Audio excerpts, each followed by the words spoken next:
And I'm live. Hello, everyone. Broadcasting live here on YouTube, and it's May 6th. And I have a song release coming up. Oops. Um, May 12th, so that's in 6 days, obviously, and Monday. Got a thing on my moderation here. I can moderate the chat now. New features on YouTube, I guess, huh? So there's going to be a little bit of background noise here. Sorry about that. Everyone outside is obviously excited. So yeah, my song release is The Long, Long Love War. And that's for May 12th, like I said. It'll be on all digital platforms, streaming audio, basically. Um, if you find a good digital platform like Spotify, it's higher quality audio than YouTube because the videos on YouTube are second generation of the song or whatever, because that's to be converted to video. So, but at any rate, so I have that going for me. I was going to talk about the release a little bit and stuff because it was worked on for like a long time and stuff. So, first I wanted to clear the air though. I wanted to clear the air on something. I put up this TikTok cover song of the Jack Johnson song "Flake," and this is like me being funny because I put like notice the background noise. They're going to yell over what I'm saying for some reason. Because I put to Courtney on there. I know two different Courtneys. That's what's funny. There's two different ones, two different people. So it's not an attempt to be scary or cause anyone fear. It's being funny in a way that was to try to cause like sitcom level of goings ons, basically. Or how did I put it here in my outline or whatever? To cause funny going ons, like sitcom quality in reality. And the reason why is that the situation is not really as perceived since they're both actually fine with me. So, and they're both fine with me in reality. So the situation is not really like as perceived as such. So that was interesting, but just to clear the air, like nothing evil was intended. It's a funny song in context. That's all. So yeah, back to the track, The Long, Long Love War. It was worked on for a long time. The first rough sketch that I made of the song was to my smartphone last summer. I think it was June or July last summer. I was doing my regular walk for my accordion playing, and I thought of the song idea, and I sang briefly like a version of the chorus that was a briefer version of the chorus than the final version. And so then the first pulled together rough draft where I had the whole song together was New Year's, and that was posted to TikTok.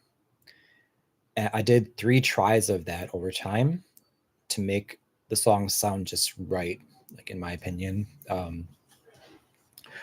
Once I eventually recorded it recently, this is a very distinguished track, again, for the vocals being done in mostly one take. So like I explained on TikTok, I showed the project file on TikTok that I basically recorded the verses first, then I went back through and recorded the choruses. It was done. The vocals were done. There's maybe 1 or 2 punch-ins, but it was done after like one pass through on both. So the song, it accounts for my singlehood, sort of why I'm unmarried. Because if you have a high quality of life, if you're affluent for a long time, there's things that substitute for that in your quality of life, where there's things you're doing that are a substitute. Guys can have guy friends and it's nothing that's homosexual or anything. And my friend, obviously platonic in nature, Shazam was his nickname. His nickname, it probably still is, but we used to go to we used to find like good burger places in Los Angeles or LA. So we used to go to like Burger Continental in Pasadena. It's like a famous burger joint. Like, good burgers. Right? Another great burger place was Amy's was like one of the best. I'm telling you, the best burger joints that people I've ever had before. Like that was in Pasadena, but I'm not sure if that's still there. If you can still find that place, but that used to be there. Um, so that's just one of the things that it's not really it's not really germane, or it's not really akin to, or it doesn't like it doesn't play out well in terms of like really like playing the field. If you have a routine of like scouting for the best burger places, and it's like how you're getting your kicks or whatever. So, but I dated over the years. That's true. That's true as well. So dated women during those times. But at any rate, what else is on my list here? The style of this new track. I even call it something because I don't know of something that sounds like that in the words, except for the 1941 recording by the Andrews Sisters, the Boogie Woogie Bugle Boy. And so the style of my track, I'm calling the style, the Autumn People Boogie Woogie. Okay, so because that Autumn People was my first group way back when I was younger, way younger. But to me, that matters still. It doesn't matter how young we were, because if that was the beginning of my craft, and that matters to me. So I can count those songs in my list of like written songs. And the song "In the Fall" is not the worst first song for a songwriter. It's an okay song, actually. So I have that going for me. So back to this idea of like the Autumn People Boogie Woogie, it's actually like the style. That's how I would describe the lyrical style there of that. So to use the lyrics, I think like the lyrics of this original one, then the Andrews Sisters one, it sounds like something from my life. I'm gonna say their words from the Andrews Sisters. Boogie Woogie Bugle Boy. He was a famous trumpet man from out Chicago way. He had a boogie style that no one else could play. He was the top man at his craft, but then his number came up and he was gone with the draft. He's in the army now, a blow in Reveille. He's the Boogie Woogie Bugle Boy of Company B. They made him blow a bugle for his Uncle Sam. It really brought him down because he couldn't jam. The captain seemed to understand, because the next day the cap went out and drafted a band. Now the company jumps when he plays Reveille. He's the Boogie Woogie Bugle Boy of Company B. So, he had to play for Uncle Sam. Basically, he was involved in the army and stuff. So it made it so he couldn't do the previous thing he was doing, the previous like boogie style. And that's true in my life as well. There were times when I couldn't do like the thing from before that much. I'm gonna try to read it from my notes so I don't say something that I regret about this. But I also got involved with something for Uncle. I did something for Uncle Sam as well, and it's not understood as that. Okay. It hindered me because you can't win like every legal battle that you undertake. So that's the way I see that. If I did something for Uncle Sam, I did something for God and Country. Good for me, whatever. During that time, I obviously couldn't like produce or write that much, or I couldn't put out that much material or compose or anything. So, but so that's the essence of that. The lyrical internal rhymes of this new track reflect sort of the original Bugle Boy one. So I call it the Autumn People Boogie Woogie. Let's just leave it at that. Another topic is the total number of tracks that I produced while I've been here. And so that's basically saying how many in 2024 up to now. And so of the ones that are actually released, 12 were newly written originals, 4 were legacy or old originals, okay? And then there's 5 unreleased tracks. So that's 21 total recorded tracks, plus 2 that are not ever recorded for real. but they're on TikTok in some way or another. So that includes the song "Sensibility Struck." Um, so basically, yeah. So I have that going for me. That's a lot of material like to like multi-track on for a while. A lot of stuff produced here. So I did think it time to slow down somewhat, from all that. What else was there? Oh yeah, the New Jeans one.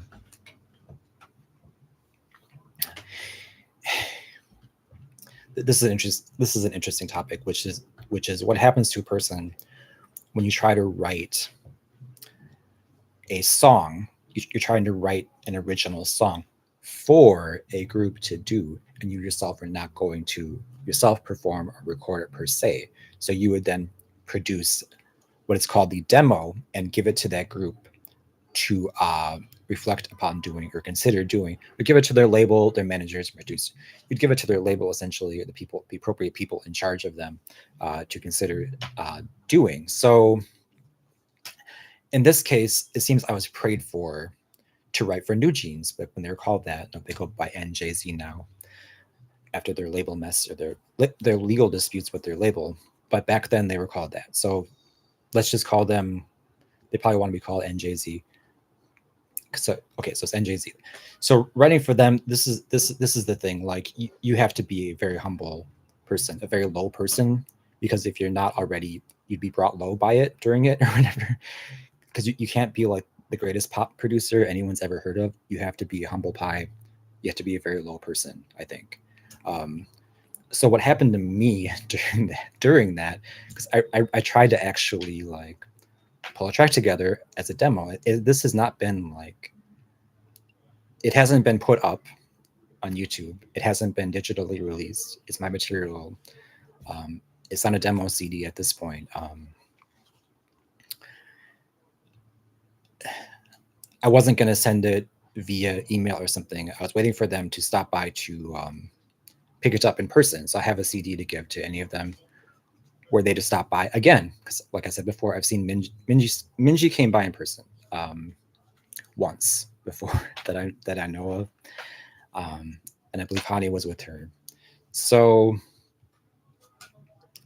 back to the topic, what happens to you when you do that is like, in my case, like the laptop I was working with, to record on, it got hindered slowly by probably hackers and the heat that was occurring here, to the point where it would consistently not even turn on. It got to the point where it was a dead machine. I'm telling you, and that was I'm telling you the honest to God truth. There's no way I'm wrong.